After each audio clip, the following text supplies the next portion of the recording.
Boa tarde a todos. Para quem não me conhece, pela lista aqui a maioria me conhece. Para quem não me conhece, meu nome é Luiz Felipe, eu sou sócio responsável pela área de contratos do Finoc Ustra Advogados. Para a gente é um grande prazer aqui estar mais uma vez fazendo um webinar, mais um nessa quarentena.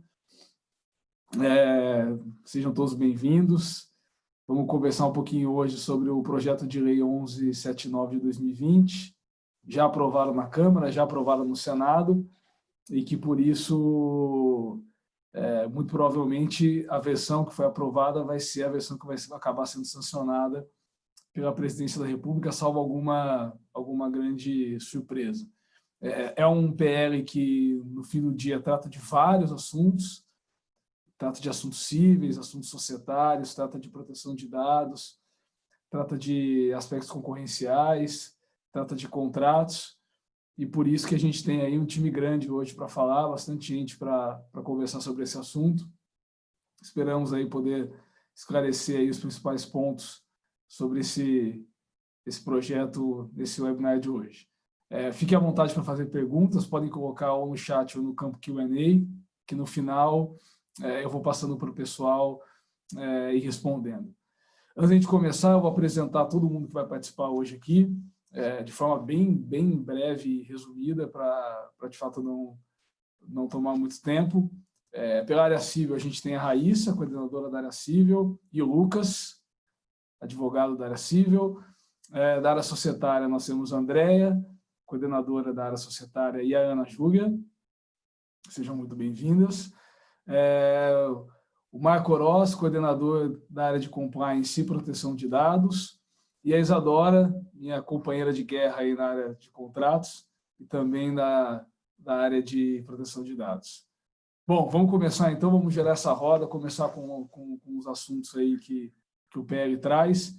Acho que o primeiro grande assunto aí que merece alguma reflexão é a questão dos contratos de locação e, portanto, das ações de despejo. É um tema que está super quente, muitas discussões envolvendo posso ou não posso despejar o meu locatário que está tendo dificuldades para pagar aluguel, que tipo de providência eu vou poder ou não tomar, e o PL trata desse assunto. Então, eu quero passar a bola aí para a Raíssa e para o Lucas começarem a falar um pouquinho sobre esse assunto. Fiquem à vontade, meus caros. Bom, obrigada, Felipe. Boa tarde a todos. Começando a falar, então, um pouquinho sobre a ação de despejo, né? E o que o PL tratou sobre ela, ele abordou especificamente a liminar de desocupação do imóvel. Então, a lei prevê aquela liminar de desocupação em 15 dias, independente de uma audiência de oitiva da parte contrária, né? E o PL afastou a concessão dessa liminar para todas as ações de despejo posteriores a 20/3, né, 20 de março, aquele comecinho da pandemia mesmo, e impediu que essa liminar fosse concedida até dia 30/10. Então, até o final de outubro, não pode ser dado efetivamente pelo judiciário, não pode ser decretado o despejo e cumprida essa ordem liminar. Só que o PL ele fez algumas restrições, né, ele colocou algumas limitações.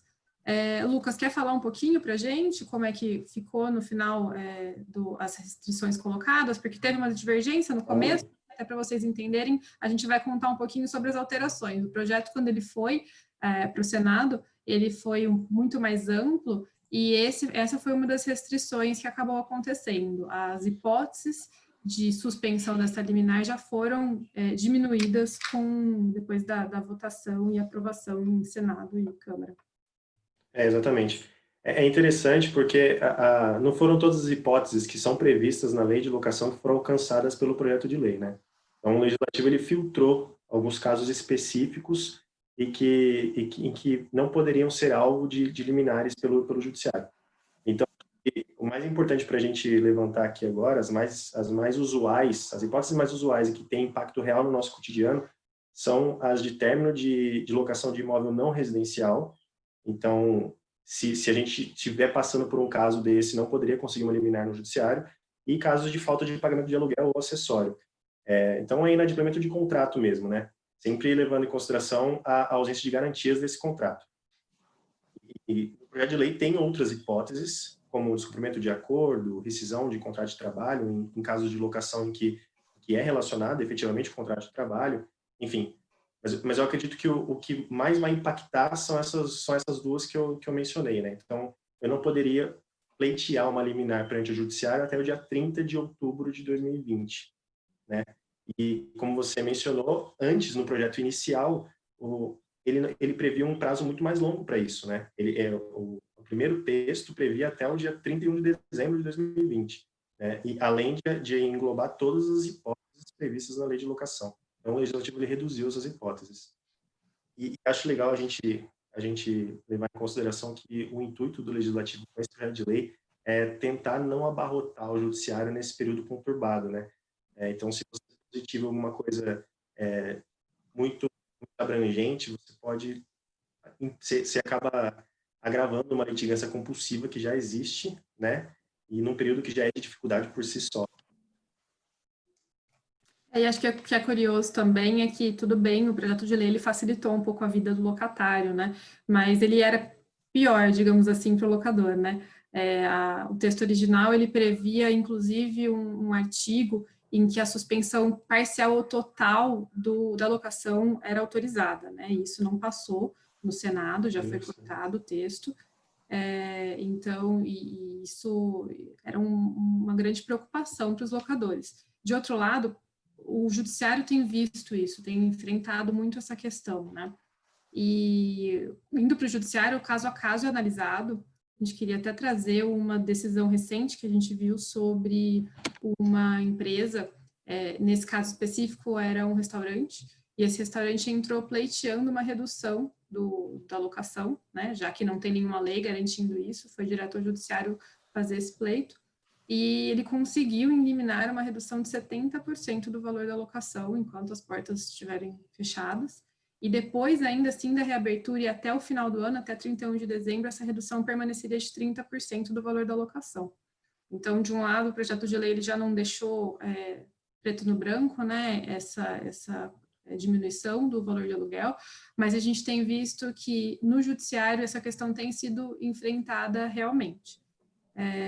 Acho que um ponto que a lei pensava era para não abarrotar o judiciário, faz sentido, mas também trazer essa concessão aí para todos sem analisar o caso concreto ia ser injusto, né? Então, para nosso entendimento aí fez sentido suprimir esse artigo e deixar para que o juiz analisasse o caso concreto, caso as partes não façam acordo, que é o que a gente sempre orienta para que aconteça. Né? Ainda mais num momento como agora, né? E de fato, essas questões envolvendo locação e valor de aluguel são, de fato, as que têm movimentado mais discussões a respeito de contratos de locação, porque veja que você tem, de fato, numa locação, uma série de utilidades que são conferidas ao locatário, e quando você tem um cenário realmente mais restritivo, como o cenário de agora, é evidente que muitas dessas utilidades acabam se tornando impossíveis de serem aproveitadas pelo locatário. De fato, seria injusto você jogar de forma linear isso do projeto estendendo para qualquer locatário sem, de fato, olhar caso a caso. Né? De fato, você tem total razão. Bom, acho que em relação às locações, eram esses os pontos que a gente tinha para levantar. E eu vou passar agora para um outro assunto igualmente turbulento, e que talvez seja um dos também mais tem gerado perguntas para a nossa equipe aqui do escritório, que é o seguinte: e a lei de proteção de dados? Quando ela entra em vigor, o que a gente tem hoje, como esse projeto de lei trata desse assunto, né?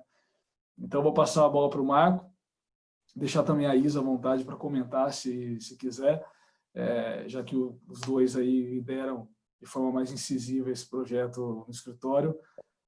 Marcão, fique à vontade aí para fazer suas considerações e trazer aí suas ponderações sobre esse assunto aí, realmente bem provocativo. Legal, obrigado, Felipe.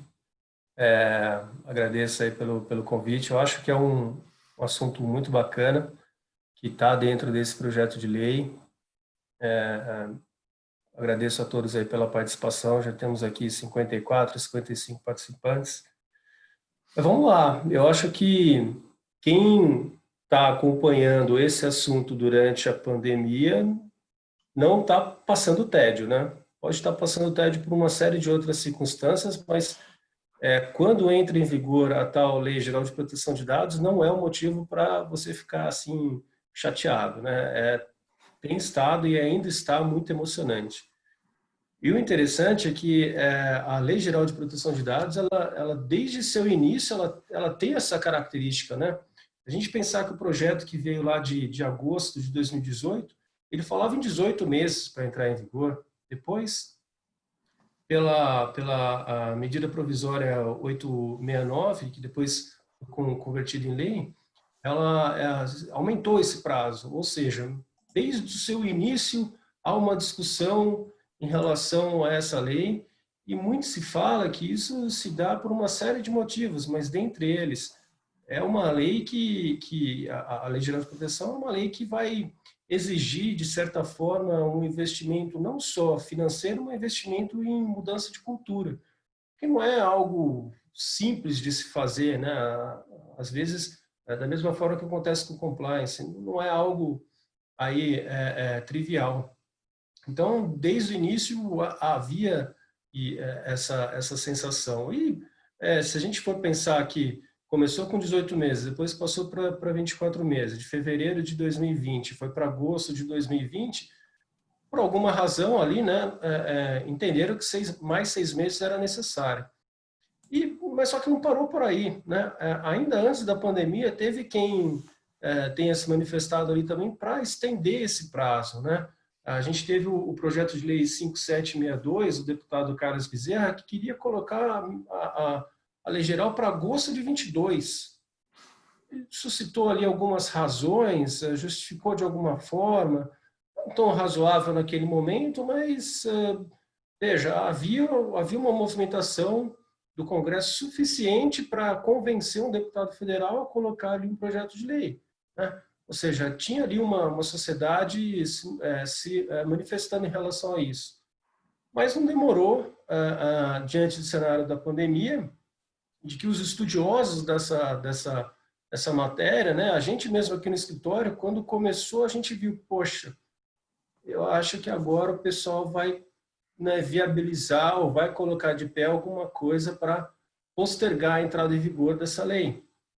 Se já era um desejo antigo, mas que não parava de pé, agora talvez seja a muleta que eles estavam querendo achar.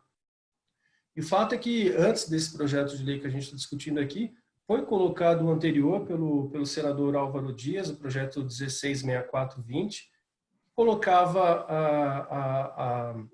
a LGPD, as sanções, né, postergava a parte de sanções da LGPD, os artigos 52 e 54 da lei, que ainda a gente vai ver aqui um pouco mais para frente, mas, de novo, houve um movimento ali do Senado, diante dessa situação de pandemia, de que, olha, vamos postergar isso daqui, porque talvez faça sentido a gente entrar em vigor a lei full agora em agosto de 20, mas deixar as sanções da autoridade nacional para agosto do ano que vem. Talvez a gente, né, imagino que nas palavras dele faça sentido, e a justificativa dele foi nesse sentido, que, olha, é melhor a gente focar aqui em manter a empresa de pé, em manter investimentos focados para a saúde, enfim, para os próprios, para a manutenção dos trabalhos, dos postos de trabalho, do que dedicar headcount e investimento para essa parte de proteção de dados. Ou seja, mais uma movimentação. Também não demorou, né, a vir aí uma medida, um projeto de lei, agora um projeto de lei esse que a gente vai falar, capitaneado aí pelo senador Antônio Anastasia, que exercia a função ali de presidente do Senado, enquanto o presidente, de fato, Alcolumbre, estava afastado justamente por conta da pandemia, ele estava doente, ou seja, a coisa começa a fazer sentido, né? Começa a fechar, o presidente do Senado está doente, então, enfim, é algo que tem demandado aí muita preocupação de todos nós, ao mesmo tempo que a gente viu um cenário de monitoramento de celular, monitoramento de movimentação, ver quem está doente, quem não está, que dá outro webinar só desse assunto. O fato é que a gente, então, tinha ali o projeto do Álvaro Dias, que foi encampado agora por esse projeto 11.79/20, que tinha uma roupagem diferente em relação à lei geral, a essa última versão aí que a gente está discutindo aqui, né? Ele colocava a lei para janeiro de 21, geral, e os artigos 52 e 54 para agosto de 21. Ele também fez um meio termo, né? Bom, isso foi para a Câmara. Lá o entendimento foi diferente, um entendimento já vindo com um pouco de fake, como a proteção de dados, será que vai funcionar no cenário de fake news com eleições, ou seja, uma coisa muito dinâmica, né? O nosso sistema legislativo barra político, ele é dinâmico, ele é intenso, né? De alguma forma, a gente entende que nem sempre o bem geral da população está ali sendo considerado. Se há uma rusga entre um poder e outro, isso pode influenciar numa votação ou não. O fato é que o projeto que volta da Câmara fala, olha, vamos colocar para agosto de 21 os artigos 52 e 54. Vamos deixar a lei entrando em vigor full agora em agosto de 20. Ou seja, voltou, teve umas alterações no meio do caminho e a gente tem esse projeto, esse projeto de lei com esse perfil. O fato é que o que a gente já estava ali desconfiando que poderia acontecer quando a gente viu a pandemia tomando volume, era, olha, se não for para o projeto de lei, vai por uma MP. Isso a gente não tem muita dúvida. A presidência da República ali, né, o presidente tem uma caneta via MP muito forte, de suma relevância e importância, considerando inclusive todas as outras MPs editadas diante da pandemia aí que viabilizaram revisões de contratos, enfim, uma série de outras coisas, e ele tinha essa caneta. O interessante é que essa MP, a 959, ela vem e coloca ali, como costuma se dizer, né, no jargão aí legislativo, um jabuti, né? Ele é uma MP assim marota, né? Ela coloca uma série de disposições relativas a direito civil, direito societário, direito contratual, tudo que a gente está aqui discutindo, no seu último artigo, ali no cantinho, coloca, olha, vamos deixar, então, a Lei Geral de Proteção de Dados para 3 de maio de 21. Ou seja, poxa, mais um player aí legislativo se manifestando sobre a tal Lei Geral de Proteção de Dados. O fato é que, nesse momento, a gente tem uma situação muito inusitada, que segue aí o histórico de incertezas que o brasileiro tem aqui, que o empresário tem, que a própria população tem. E a gente tem alguns finais que isso tudo pode acabar. A gente tem um projeto de lei que estabelece, coloca aqui a legislação full, né? A lei geral entrando em vigor em agosto, com os artigos 52 e 54, que tratam da atuação sancionatória da Autoridade Nacional de Proteção de Dados para agosto de 21. E a gente tem a MP que fala de maio. Então, a gente pode ter alguns cenários aqui.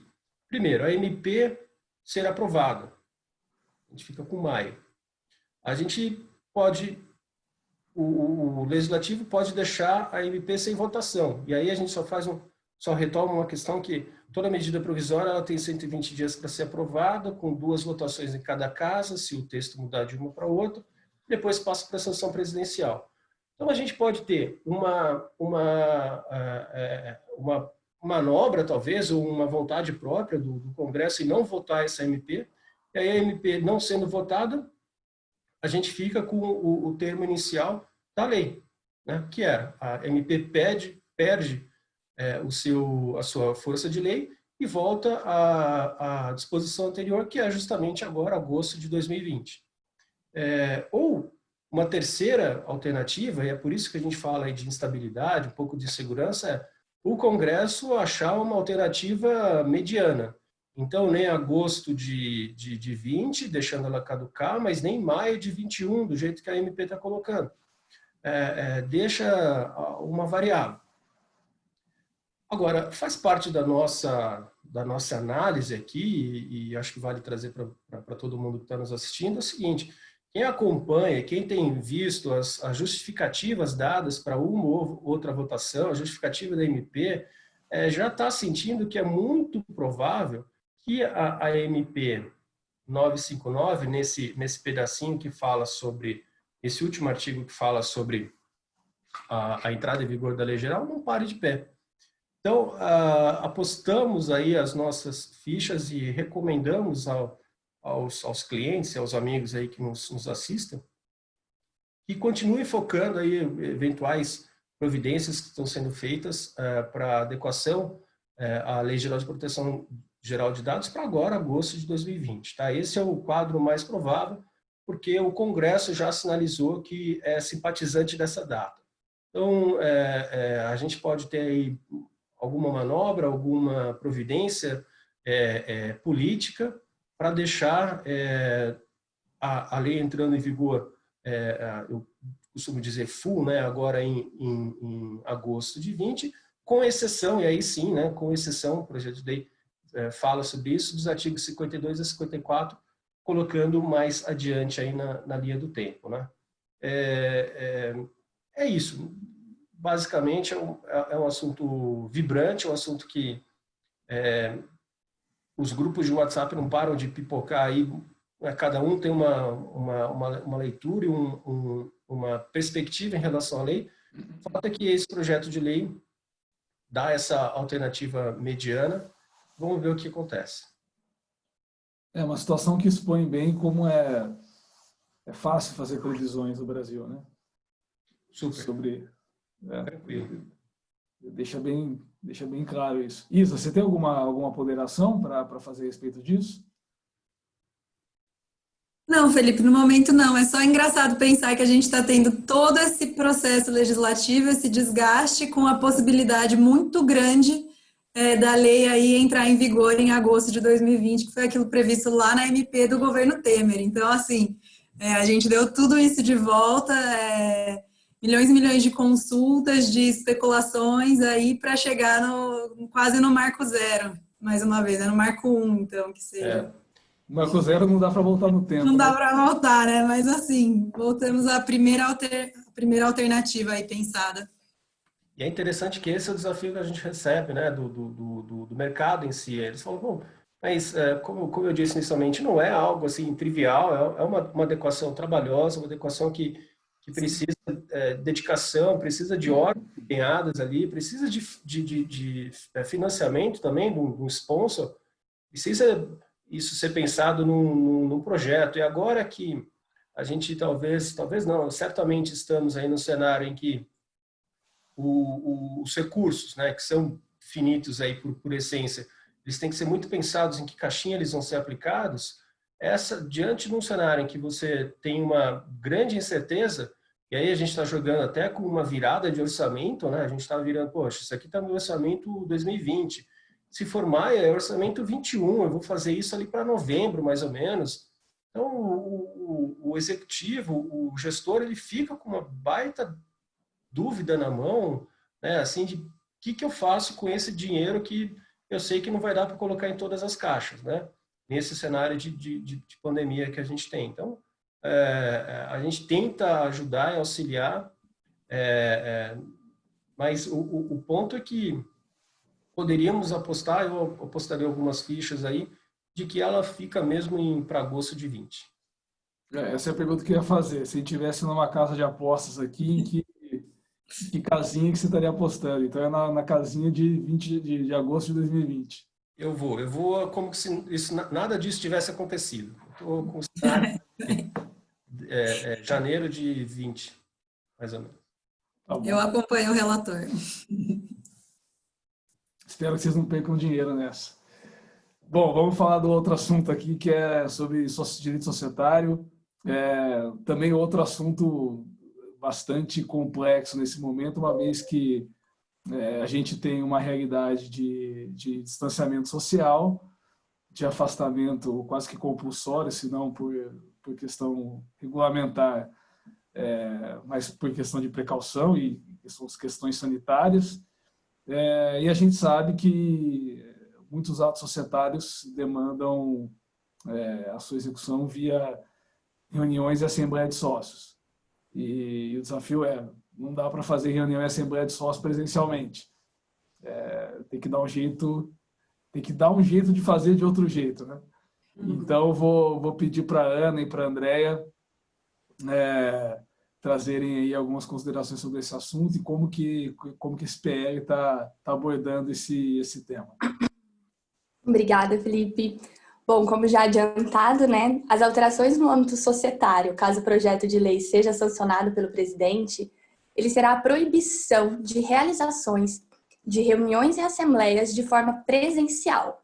Essa restrição que ela deve ser observada por todas as pessoas jurídicas, apenas com exceção dos partidos políticos e organizações religiosas.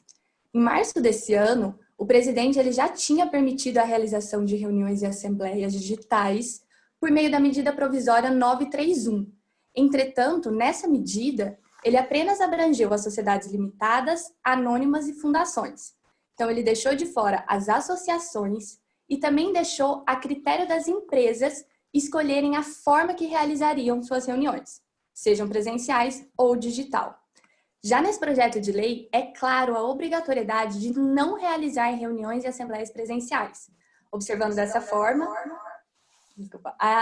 as restrições sanitárias devido à pandemia. Hoje, nós já temos regulamentação para realizar reuniões e assembleias digitais, tanto para sociedades limitadas e anônimas de capital fechado, através de uma IN publicada pelo DREI, quanto pelas sociedades anônimas de capital aberto, conforme uma instrução que foi editada pela CVM.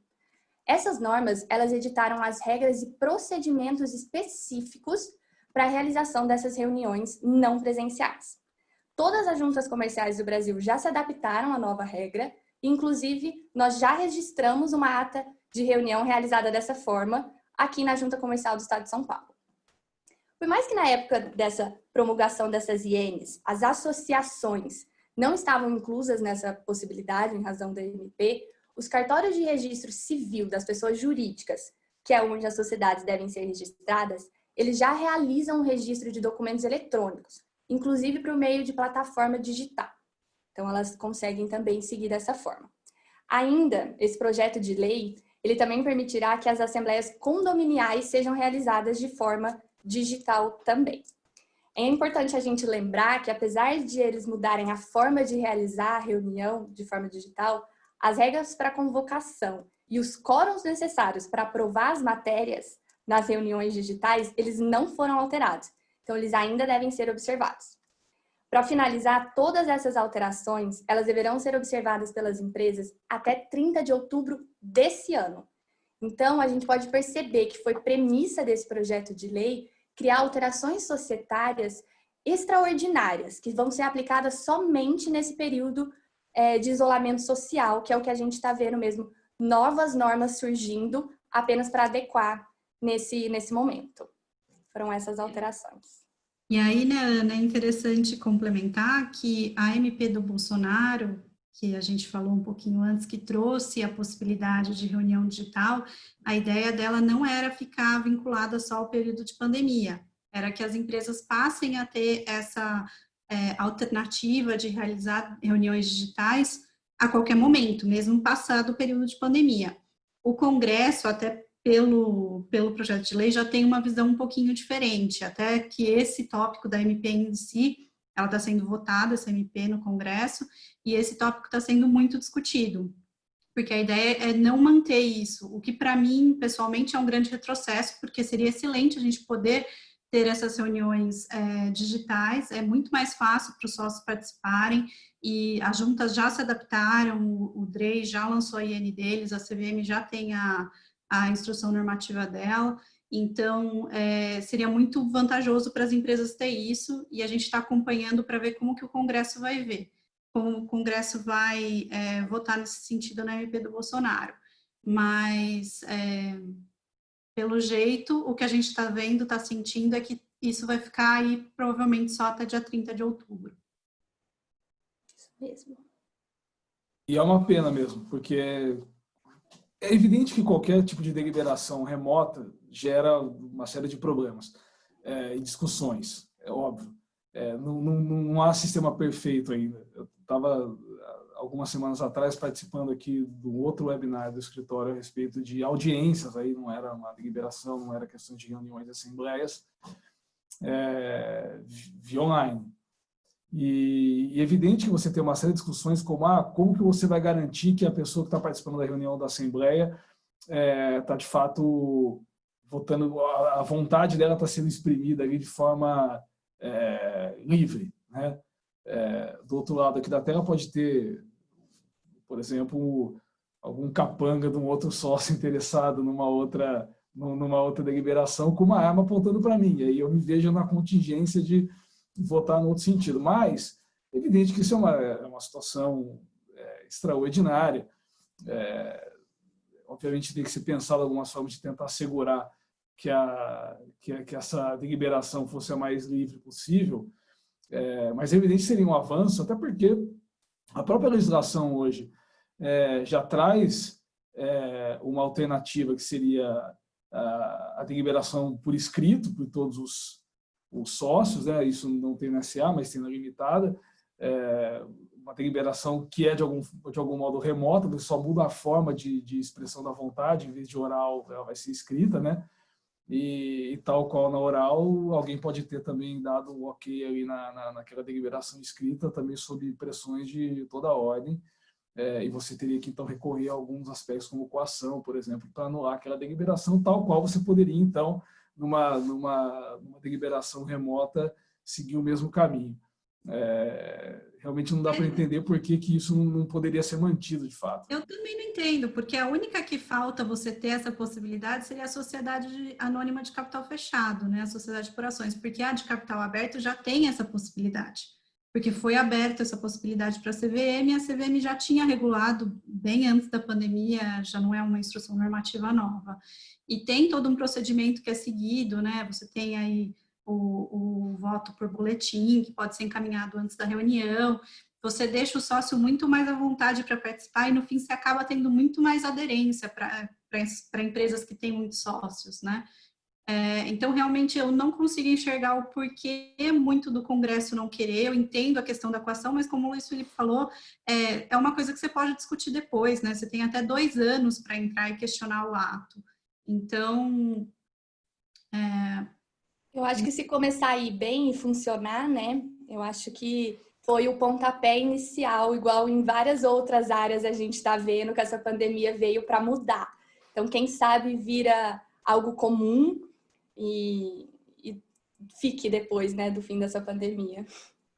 Pois é, a gente tem visto de fato, né, tanta coisa aí que a gente previa que aconteceria ou seria incorporada na nossa rotina, seja nas relações comerciais, nas relações de trabalho, daqui a sei lá quanto tempo que a gente está tendo que forçadamente utilizar agora e conseguindo fazer isso de forma segura, razoavelmente segura, acho que esse seria um passo decisivo até para ganho de eficiência em termos de tomada de decisões, né? Agilidade, menos custos, enfim. É realmente uma pena se esse modelo não for perpetuado aí para daqui adiante. Mas, enfim, né? Como faço coro com o que o Marco falou agora há pouco, né?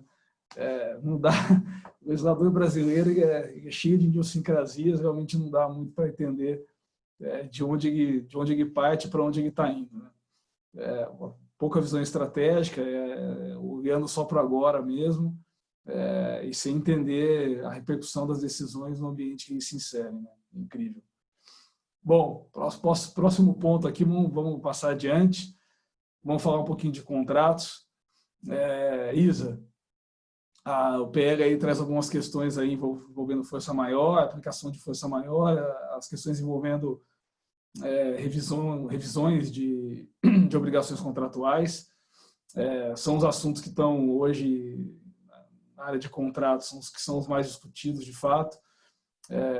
Muita gente aí tem, muitas empresas, muitos negócios têm sido afetados por esse momento que a gente está vivendo, e as estratégias empresariais geralmente acabam passando, em alguma medida, por descumprimentos de contratos e, inevitavelmente, há uma tentativa de justificativa desses, né, de implementos de algum modo, né? Então, o PL tentou se debruçar sobre isso. Fica à vontade aí para fazer as tuas considerações, aí sei que você tem aí algumas coisas para dizer. Obrigada, Felipe. Bom, em relação à possibilidade da revisão ou extinção do contrato, o PL ele tem 2 artigos. O primeiro deles é o artigo 6º, que vai falar que as consequências decorrentes da pandemia da Covid-19 na execução dos contratos não terão efeitos jurídicos retroativos. Então, o que o legislador traz com esse artigo? Ele traz um marco inicial, a partir do qual podem ser incitados os institutos de revisão contratual em razão dos efeitos da pandemia da Covid-19, que é o dia 20 de março de 2020. E, além disso, indiretamente, ele também traz o reconhecimento de que os efeitos da pandemia, eles podem, sim, ser ensejadores da revisão ou até mesmo da extinção, contratual, através dos mecanismos do evento de caso fortuito ou força maior, da teoria da imprevisão e da onerosidade excessiva. Então, com a elaboração desse artigo 6º, o legislador ele tem uma tentativa de vedação do comportamento oportunista de uma das partes. O que é isso? É justamente impedir que um dos contratantes que tenha aí uma obrigação vencida antes do dia 20 de março desse ano, tente se valer dos efeitos da pandemia para se desobrigar daquilo que ele deve, né? Então, assim, a pessoa vai invocar aí, a empresa, né? Ela invoca um fato decorrente da pandemia para se desobrigar de algo que ela deve desde antes. Então, esse artigo ele tem um caráter aí limitador temporal dos efeitos da pandemia. E o segundo artigo, que é referente aos contratos, é o artigo 7º, né, que vem logo em seguida, e que ele vai dizer que não se consideram fatos imprevisíveis para os fins exclusivos dos artigos 317, 478, 479 e 480 do Código Civil, que são os artigos que vão tratar da teoria da imprevisão e da onerosidade excessiva, o aumento da inflação, a variação cambial, a desvalorização ou a substituição do padrão monetário. E esse artigo, entre os contratualistas, é o que tem gerado maior discussão. Porque, por um lado, tem aqueles que defendem que esse artigo é desnecessário, uma vez que a jurisprudência, desde 1999, quando a gente teve a primeira grande desvalorização do real aí, ela entende que a inflação e a variação cambial não são elementos imprevisíveis. E esse entendimento foi ratificado pelo STJ durante a crise de 2008. Então, aí tem esse entendimento de que seria desnecessário, uma vez que você está tendo uma reafirmação de um entendimento já pacificado pelos tribunais. E que esse único elemento novo aí que pode gerar um alarde, que seria essa questão da eventual substituição do padrão monetário, né? Então, que a gente deixasse de ter a moeda real, isso aí dificilmente é possível de acontecer até o dia 30 de outubro desse ano, que é a data limite prevista para a aplicação dessa lei. Agora, por outro lado, a gente tem aqueles que defendem que os impactos da pandemia, eles são tão imprevisíveis, eles têm efeitos macroeconômicos tão devastadores, que eles são além de tudo que a gente já viu nos últimos tempos. E que eles seriam tão surpreendentes a ponto de, talvez, justificar, sim, a aplicação da teoria da imprevisão ou da onerosidade excessiva, em razão aí de uma alteração cambial ou da valorização muito abrupta da nossa moeda, né? Que, de fato, já vem acontecendo. E aí, a crítica seria de que esse artigo, ele impediria um possível novo entendimento aí a ser construído pelo STJ, com base nos casos práticos, aí nos pleitos de revisão contratual que vão surgindo. Mas, justamente como o Lucas já colocou, né, no início, a ideia dessa lei é impedir uma sobrecarga do sistema judiciário, né, igual já está acontecendo com a saúde, em razão aí da pandemia. Então, de fato, o que esse artigo ele tenta é impedir mesmo uma discussão aí de revisão de contratos com relação aos efeitos cambiais e de inflação decorrentes da pandemia. E aí, por fim, esse artigo ele tem 2 parágrafos, né, que eles vão dizer que essas determinações aí, essas limitações de aplicação da onerosidade excessiva ou da teoria da imprevisão, elas não vão se aplicar às relações de consumo, ou seja, aquelas que são baseadas aí no Código de Defesa do Consumidor, e nem na lei de locação. Isso aí é mais uma segurança aí, talvez até obviedade que o legislador traz, porque de fato a gente vê assim que são institutos separados e que são tratados de maneira diferente mesmo, né? A gente não tem aí esse hábito de confundir as relações de consumo com as relações contratuais. Então, seria mais esse reforço, né? Que é o que muita gente fala que é a inflação legislativa, né? Que a gente acaba tendo tantas leis para falar sobre a mesma coisa, que você, ao invés de ratificar um entendimento, você acaba gerando uma confusão. Isso é um problema aí da legislação brasileira. Precisamente. Esses dois pontos que você mencionou, por exemplo, a própria Lei de Liberdade Econômica, no ano passado, quando ela alterou o Código Civil nas questões envolvendo contratos, ela já claramente já colocava, o que a gente está dispondo aqui sobre revisão de contratos não se aplica para normas especiais, como, por exemplo, o Código de Defesa do Consumidor e a própria Lei de Locações, né? E aí o PL também parece seguir mais ou menos essa mesma linha, né? Eu, particularmente, fiz algumas reflexões sobre esse ponto aí envolvendo a questão de revisão de contratos. Acho que, como você colocou, acho que há discussões mesmo sobre a conveniência de se dispor sobre esse assunto da forma como ele está disposto, né? Se a gente olhar, por exemplo, inflação é um dos elementos que estão lá. A inflação primeiro, que é uma questão macroeconômica, né? Então, assim, ela atinge linearmente toda a economia. Você nunca vai ver, a Raíssa e o Lucas estão aqui, eles vão poder dizer até melhor do que eu. Nunca existiu uma ação revisional de contratos dizendo o seguinte: olha, o IGPM subiu, então eu gostaria de revisar os contratos. Porque o IGPM sobe para mim e sobe para o meu parceiro contratual também. E é pressuposto de qualquer revisão contratual que alguém sofra uma onerosidade excessiva com vantagem para outra. A inflação ela é um elemento que atinge a economia de forma geral. Então, não tem como alguém, de fato, pleitear uma revisão contratual com base em inflação. Tanto é por isso que a inflação sempre esteve na caixa de reajuste de obrigações monetárias e não de revisão contratual, que são coisas de outra natureza, né? Um outro aspecto que também está aí, eu vou mencionar de novo, estou falando da inflação aqui porque é muito óbvio, né? A proposta da inflação também está lá a desvalorização cambial ou a valorização cambial. A própria inflação ela também recebe choques disso, né?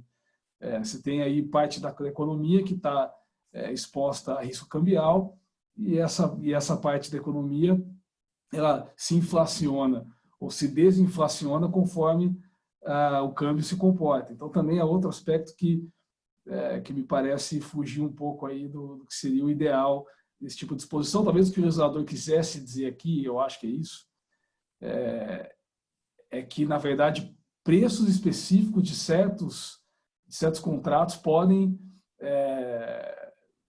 poderiam, em tese, ser alegados como um fato imprevisível, mas então a legislação veio para dizer que não vai poder ser.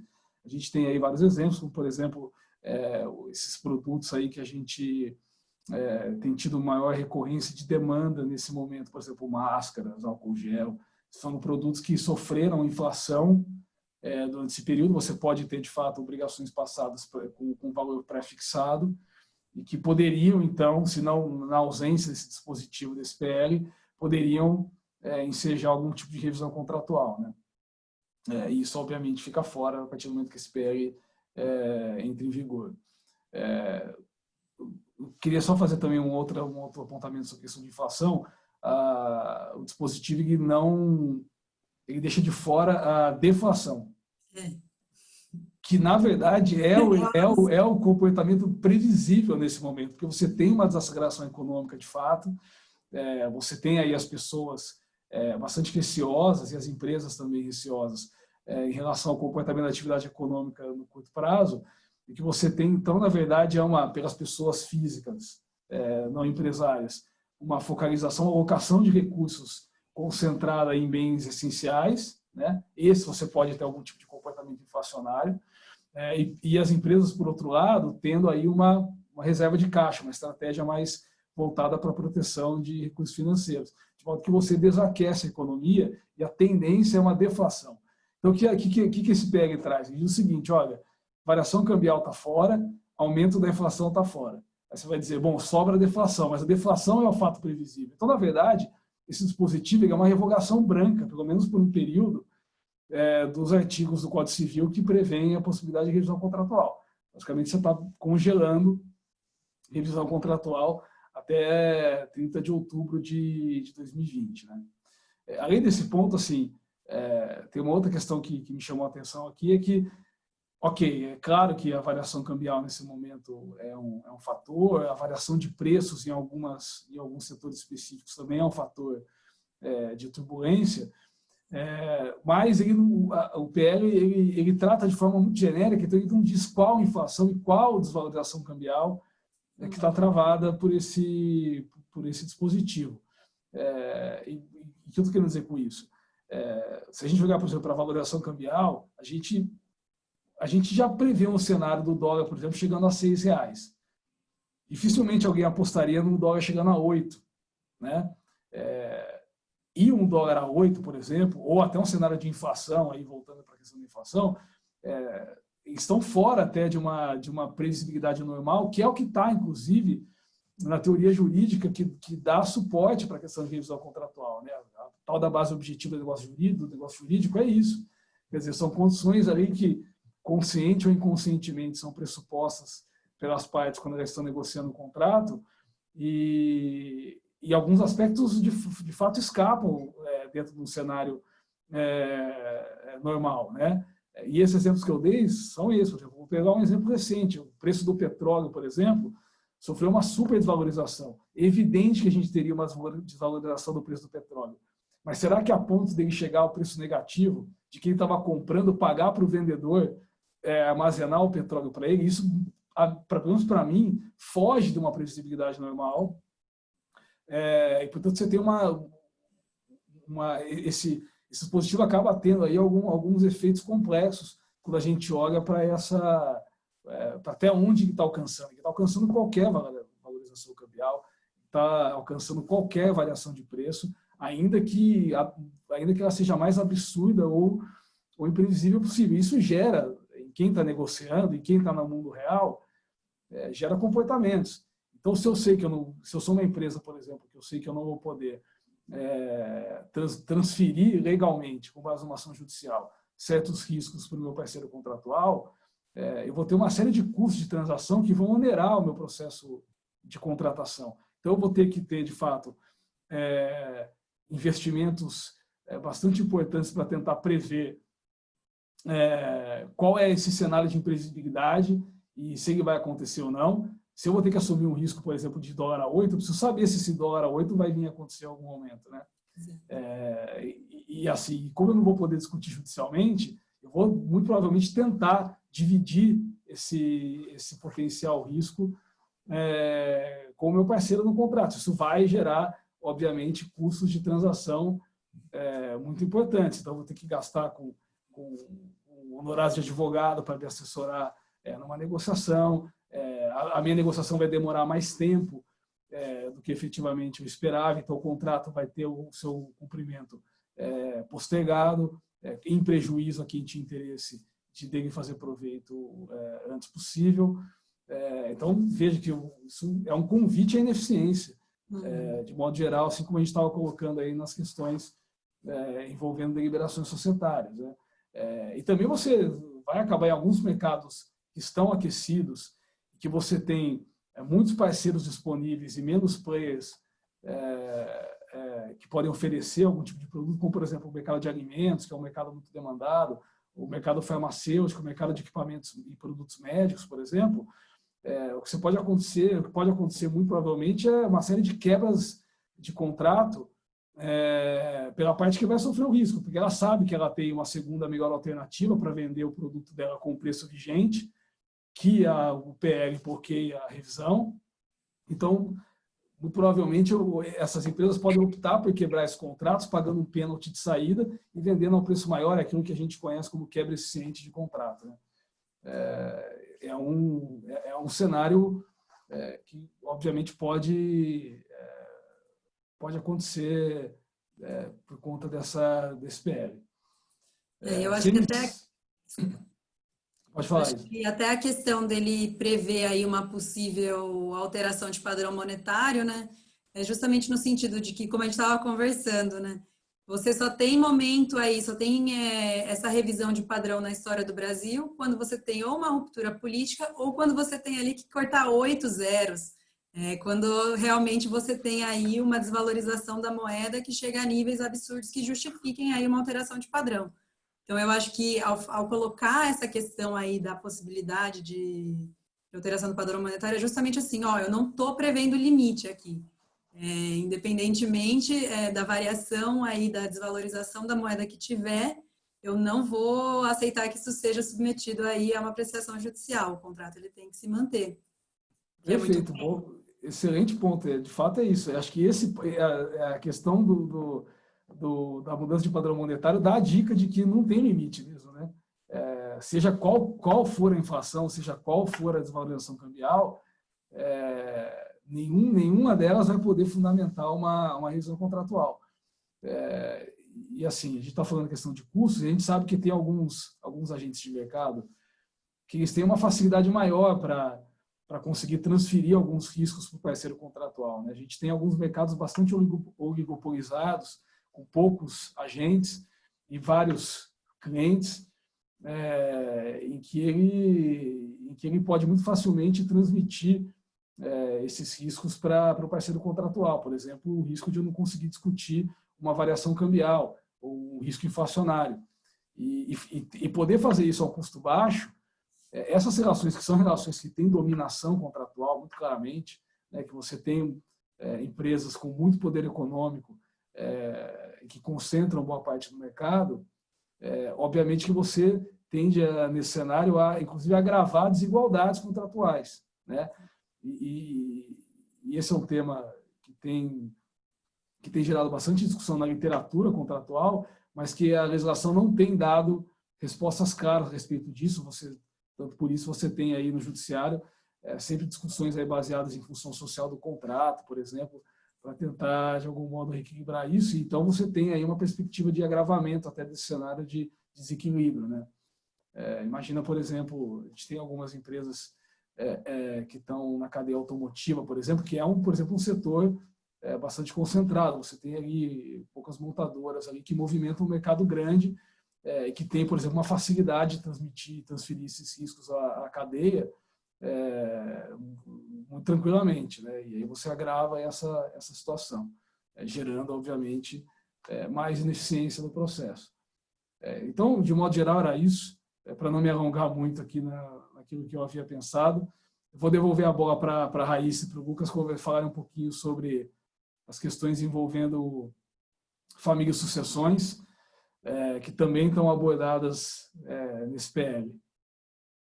Obrigada, Felipe. O PL ele trouxe duas alterações para família e sucessões no campo, mudando o CPC, na verdade, transitoriamente, né, por óbvio, mas ele trouxe algumas mudanças. O primeiro foi com relação à dívida alimentícia. O PL ele mudou a questão da prisão civil por dívida alimentícia de devedor de alimentos, mudando para que a prisão seja exclusivamente domiciliar e não em regime fechado, como o CPC manda. Essa alteração ela vai perdurar até o dia 30 de outubro, como grande parte das outras alterações do projeto de lei. Também vai na linha do que já vinha sendo decidido pelo judiciário, né? A ideia é não abarrotar ainda mais o sistema prisional para que, enfim, não seja propagado ainda mais o vírus. Então, não chegou a ser uma surpresa, isso já vem acontecendo efetivamente. A segunda alteração é com relação à abertura e finalização de inventários. E isso também facilita bastante a vida, acho que das famílias, tanto que perderam seus entes por conta do Covid-19, quanto por qualquer outro motivo no curso dessa pandemia. O prazo de 2 meses que o Código de Processo Civil fixa para a abertura do inventário, ele também foi dilatado. Então, todo falecimento que ocorreu a partir de 1º de fevereiro de 2020, o prazo de 2 meses, ele só vai começar a fluir em 30/10. Então, é um período daí para essa alteração, ela é significativa, deixando que as famílias consigam se organizar melhor e até facilitando um pouquinho a questão burocrática mesmo, né?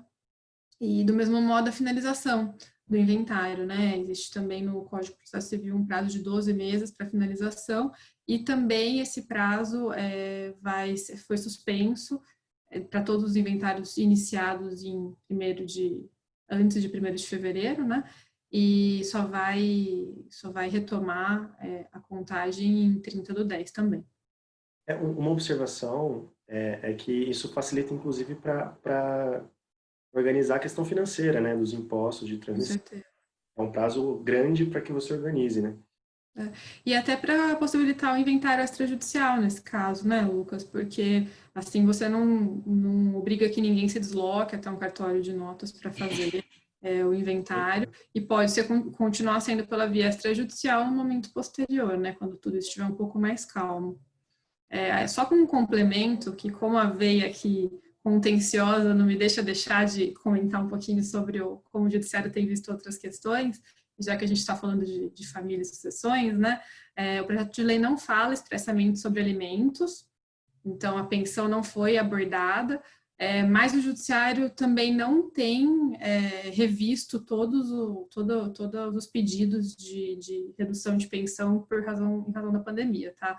Ele continua sendo necessário que o alimentante demonstre que não tem mais condição efetivamente de fazer esse pagamento nos termos anteriormente fixados ou acordados entre as partes, e também sempre é visto que o alimentado, né?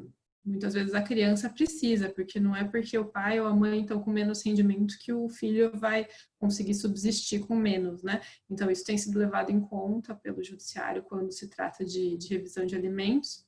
E outro ponto que eu acho interessante também só mencionar é com relação às visitas. Acho que é uma briga que tem acontecido, né? E o judiciário tem se posicionado muito firmemente para que seja alterado o regime de visitas, mas garantido as visitas virtuais. O que a gente tem visto é que os juízes estão realmente dando atenção à saúde e mantendo o isolamento como regra, mas garantindo, de outro lado, que a criança tenha contato com o pai, com a mãe, por videoconferência, né? Isso tem sido regrado. Só 2 ponderações que não estão necessariamente no projeto de lei, mas que têm sido muito abordadas nesse campo. Legal, Rai, obrigado. Marco, vamos falar um pouquinho das alterações aí que o PL traz sobre direito concorrencial? Vamos lá. Olha, você sabe que, enfim, como era de se esperar, né? As modificações são cirúrgicas em relação a esse tema, né? Como o Lucas comentou na primeira fala dele, a Andréa também, o legislador aqui pelo PL, ele pensou algumas situações em que ele meio que destravou um pouco ali a dinâmica socioeconômica para que a sociedade consiga, de alguma forma, atender o que pode ser necessário num cenário de pandemia. Então, pelo artigo 14, quando o projeto de lei mexe um pouco no regime concorrencial, ele tira a eficácia de 2 infrações que eram consideradas no artigo 36 infrações à ordem econômica, né? Então, ele fala, bom, pera lá, numa situação de temperatura e pressão normal, isso daqui pode sim ser encarado como uma infração concorrencial, mas nessa situação diferente, uma situação toda inédita em algum sentido, né? Talvez a gente tenha que flexibilizar isso, e foi isso que ele fez quando ele mexe no artigo 36 no artigo 90, né? No 36, que fala que são consideradas infrações à ordem econômica, ele destaca que, né, suspende essa qualificação para vender mercadoria ou prestar serviço injustificadamente abaixo do preço de custo. Isso, né, na literatura, o dumping, né, vender abaixo do meu preço de custo para prejudicar o meu concorrente, pode acontecer. Você tem bala na agulha, você baixa o preço da sua mercadoria, não consegue, estabelece ali um ambiente de concorrência desleal, eu acabo quebrando o meu concorrente, porque o produto dele está mais caro, obedecendo ali o preço de custo, e eu vou sobreviver. Eu tomo prejuízo durante um tempo e depois eu fico de pé. Agora, se num ambiente desse, em que ali no início faltava álcool em gel, faltava máscara, faltava uma série de coisas. Talvez essa fosse ali uma providência até bem vista, né? Para, olha, vamos lá, vamos viabilizar isso daqui, porque preservar vidas é mais importante do que a questão concorrencial. Da mesma forma que ele também muda, que ele suspende o 16, que fala de cessar parcial ou totalmente as atividades da empresa sem justa causa comprovada. Bom, muita gente se viu aí no momento em que, depois de 15 dias, não tinha caixa, não tinha o que fazer, não tinha como subsistir, era baixar a porta e obrigado, pessoal, e vamos ver o que sobra disso daqui. Então, são duas, em tese, aí, né, no ambiente comum, normal, infrações da ordem econômica que foram suspensas durante esse período. E também, quando ele fala do inciso 4 do artigo 90, o que esse artigo fala? Ele fala, olha, vou deixar de considerar ato de concentração, que é outro viés do direito concorrencial, outra situação muito fiscalizada pela autoridade concorrencial brasileira, pelo CAD. Olha, vamos ver aqui a união de 1, 2, 3, o que eles estão querendo, né? Vamos ver se essa união preserva um ambiente concorrencial saudável.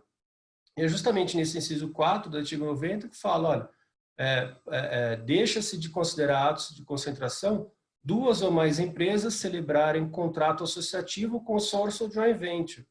É muito razoável que num ambiente difícil desse, como a gente está vivendo, né, 2 empresas se associem para um bem maior, né? Olha, eu tenho a embalagem, você tem o álcool, vamos viabilizar o álcool em gel, vamos produzir respirador, vamos produzir algo que viabilize a assistência dos doentes. Então, são providências ali pontuais e que, ao meu ver, fazem todo sentido.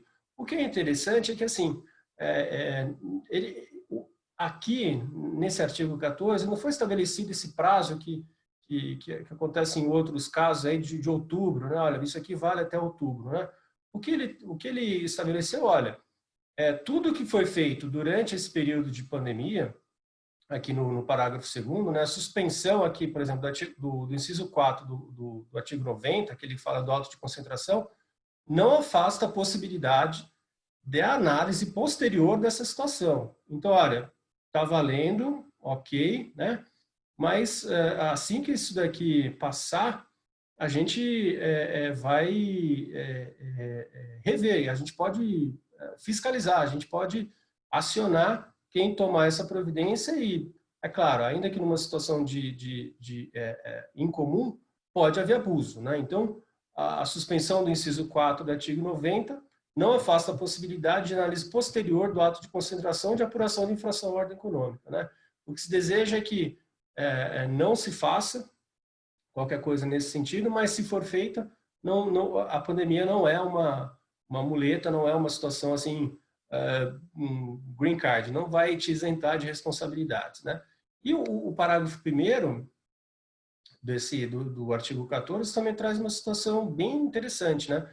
Ele fala, olha, as demais infrações previstas lá no artigo 36, que fala das infrações concorrenciais, se elas forem identificadas, elas deverão ser avaliadas sob a ótica, sob a leitura das circunstâncias extraordinárias decorrentes da pandemia do Covid-19. Ou seja, é uma coisa interessante, né? Olha, vamos lá, as infrações continuam sendo infrações, mas talvez as situações, as circunstâncias extraordinárias decorrentes da pandemia do Covid-19 sejam atenuantes, né? Ou que se verifique que se vá um pouco além da letra fria da lei, né? Olha, isso aconteceu, não era o mais adequado, concorrencialmente falando, mas existiam ali circunstâncias extraordinárias que dá para aliviar um pouco essa infração. E aí a gente sabe que esse é um sistema muito utilizado, tanto, enfim, lei anticorrupção, todos os regramentos de conformidade, de compliance, que, olha, você tendo demonstrado e se valido de alguma forma que em tese, aí, atenue um pouco a sua má conduta, eu vou considerar isso. Né? Talvez aí a gente tenha um emparelhamento de circunstâncias que já existem e que o legislador aqui no PL trouxe para cá também. Se eu tenho um bom programa de compliance eu vou considerar isso se tiver algum ato de corrupção, aqui também essas circunstâncias vão ser consideradas para atenuar um pouco, em tese, aí, aquelas infrações que não foram suspensas pelo artigo 14.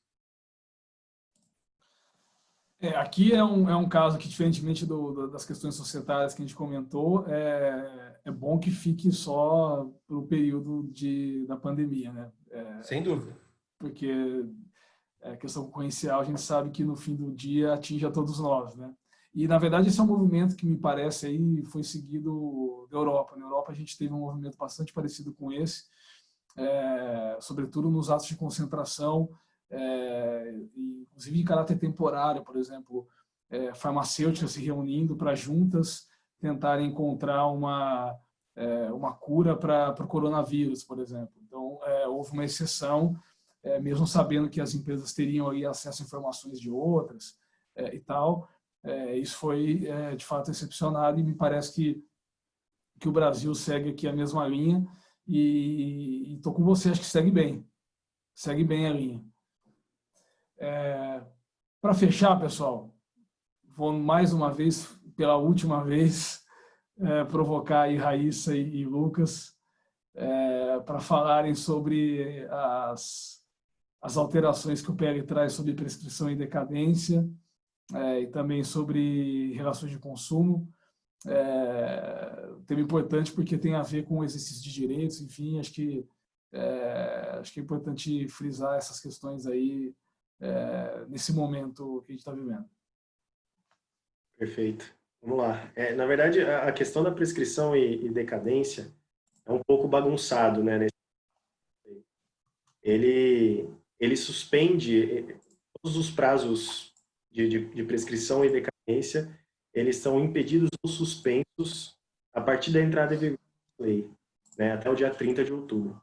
É bem direto, bem objetivo, na verdade. A questão aqui que causa um pouco estranheza é que ele diz que essa regra de impedimento e suspensão até o dia 30 se aplicaria à decadência, nos termos do Código Civil. Que o Código Civil já traz uma regra que os prazos de prescrição não se aplicam aos prazos de decadência. Então, é uma confusão desse projeto de lei que não foi sanada em nenhuma dos textos. Tanto isso veio da proposta inicial e foi enviado para a sanção agora no fim de maio com esse texto. Então, essa é um problema, é uma bagunça que talvez a gente vai ter que ser analisado caso a caso, né? Mas, se a gente for pensar bem, não é muito pouco significativo esse prazo, porque a gente está falando aí de um projeto de lei que vai ser sancionado, que está para sanção, provavelmente no início de junho, mais para o meio de junho, né? A gente vai ter a publicação dessa lei. Então, a gente está falando aí de menos de 5 meses de lei, né? Até 30 de outubro. Então, eu acredito que não vai ter tanto impacto nas relações jurídicas. E até seguindo um pouco mais sobre desse ponto tem a menção da usucapião também, né? Que eles suspendem o prazo para aquisição de imóvel, né? Aquisição originária do imóvel. E que, de novo, é bem direto, fala que suspende até o dia 30 de outubro. E a gente está falando de menos de 5 meses para prazos que variam entre 10 a 5 anos, enfim, é pouco, né? É muito pouco para apresentar algum tipo de impacto.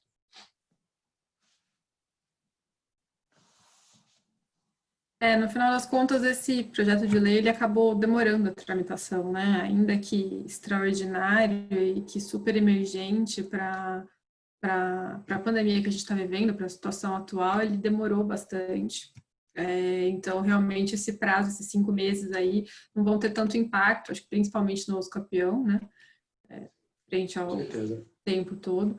Agora, a prescrição e decadência, como o Lucas bem colocou, realmente foi uma bagunça, uma impropriedade do legislador, que vai trazer talvez um pouquinho aí de confusão para os civilistas no futuro. Mas só acho que também não acho que tem muito se falado a respeito disso, mas o texto é muito direto e não merece maiores considerações no nosso entendimento. Outro ponto que foi interessante de relação de consumo, e também tem a ver com suspensão de prazo, é aquele prazo de direito de arrependimento do Código de Defesa do Consumidor, ele também foi objeto do projeto de lei, e ele fala aqui que até o dia 30 de outubro também estará suspenso esse direito de arrependimento na hipótese de entrega domiciliar de produtos perecíveis ou de consumo imediato e medicamentos. E aí a grande sacada é que o projeto de lei inicial, né, o texto inicial, ele não tinha essa restrição, ele falava para qualquer compra via delivery, então ele simplesmente suspendia esse direito de arrependimento, que quer dizer, né, para explicar aqueles 7 dias de quando você faz a compra à distância, poder desistir da compra quando ela chega na sua casa. Enfim, o projeto de lei, num primeiro momento, ele ia suspender isso e ia ajudar bastante. Acho que todo o sistema de logística, correios e tudo mais.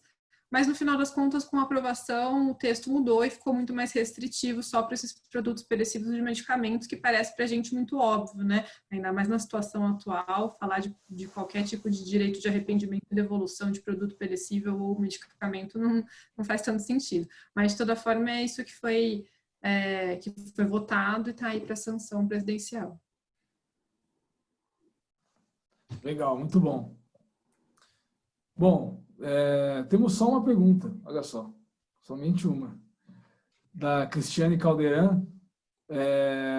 As multas por rescisão antecipada dos contratos de locação residenciais e outras penalidades previstas no contrato foram abordadas no projeto de lei? Se não, qual a recomendação? Cristiane, não foram, tá? Não foram.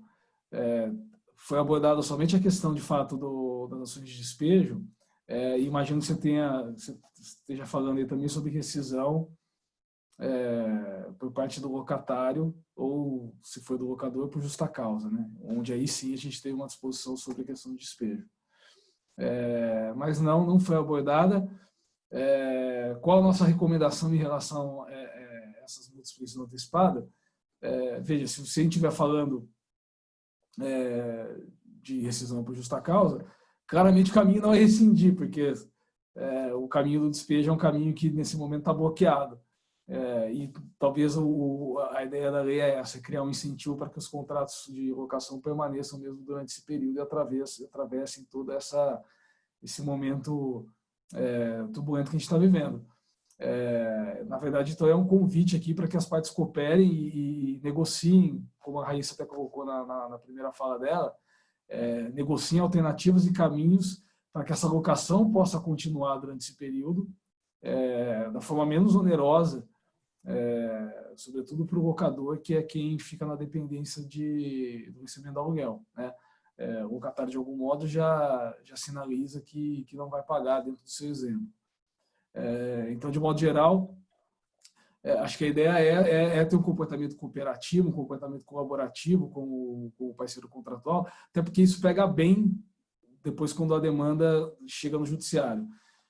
O judiciário não gosta muito, o judiciário tem uma dificuldade em separar alguns aspectos morais da legalidade, né? E até um pouco disso, a questão de boa-fé objetiva, por exemplo, é um pouco de porta de entrada para alguns aspectos morais nas relações contratuais. De modo que, assim, se mostrar cooperativo, ativamente buscar alternativas, propor soluções, é algo que para o judiciário você sinaliza que tentou de todo modo, se esforçou de toda maneira para conseguir contemplar os interesses do locatário, ou ao menos conjugar os interesses, né? E que não se obteve sucesso, portanto se recorreu à ação judicial. E Felipe, eu acho que só um complemento aí nesse ponto, sempre é interessante, né, essa tentativa de negociação, porque pegando o exemplo que eu dei daquele restaurante que conseguiu 70% de desconto na via judicial, de repente com um acordo, até para o locador teria sido melhor, né, o pleito poderia ter sido um 50-50, enfim, não sei o percentual discutido, mas de repente um lado está tão irredutível e chega o juiz e vai colocar uma imposição que é bem mais prejudicial, né? Perfeito. E a propósito disso, a gente chegou a ter casos, aqui em Campinas, por exemplo, do judiciário dando desconto de 100%. Né? O que, na minha visão, está equivocado, mas tem um pouco desse tempero aí, né? Poxa, você, locador, não cooperou com o teu locatário nesse momento que a gente está vivendo, então vou te dar uma penalizada aqui para ver se eu corrijo, te dou aí uma certa orientação para que da próxima vez você tenha um comportamento mais colaborativo. Então é isso, acho que a nossa recomendação seria essa. Cooperação, negociação e, de fato, ativamente buscar soluções e aí sim, se for o caso, propor uma ação judicial, evidente que para despejo só depois de outubro de 20, mas para cobrança de multa, por exemplo, a cobrança em tese estaria permitida. Né? Felipe, só um adendo, nessa questão da suspensão das multas e penalidades de contrato de locação, a gente tem visto decisões que já suspendem elas automaticamente. Então, você pede para revisar o contrato e o juiz já decide que as multas já não estão mais valendo por enquanto. Né? Ou seja, dá um salvo-conduto para o locatário. Isso só reforça, de fato, a necessidade de ter mesmo um comportamento, entender o entendimento do momento do teu parceiro contratual, entender sobretudo, que, diferentemente de alguns outros mercados, como eu mencionei agora, que você tem uma segunda melhor alternativa para fornecer ou para prestar um serviço, sobretudo naqueles em que há uma essencialidade, na locação dificilmente você vai ter isso. Dificilmente vai haver olha, eu tenho aqui um problema com o meu locatário e eu já tenho um outro locatário pronto para assumir a locação. Dificilmente isso vai acontecer. E aí, num cenário que você não tem uma segunda melhor alternativa, o caminho é realmente apostar no contrato que você tem hoje e colaborar para que, de fato, se consiga extrair desse contrato que está vigente o melhor resultado possível. Né? Bom, não temos mais perguntas. Muito obrigado a vocês pelas contribuições aí, pelas reflexões, muito enriquecedoras com certeza, chegando aí a quase 1h30 de webinar. Então, sinal de que foi bastante denso, com bastante conteúdo. Também agradeço aí a todos que nos assistiram e ouviram neste fim de tarde. Para a gente é uma honra e um prazer enorme contar com a atenção de vocês.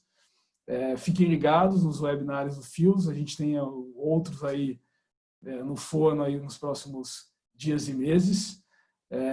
Temos já um aí em preparação aí na área de compliance, vocês com certeza vão ficar sabendo em breve. Então, de modo geral, é isso. Agradecer a todos vocês, agradecer aos meus amigos aqui. Tem um de M&A também, já que você está falando. E um de M&A também, verdade. Bem lembrado, bem lembrado. No fim do próximo mês, a gente vai ter uma discussão bem legal com um assessor financeiro, com quem tiver interesse.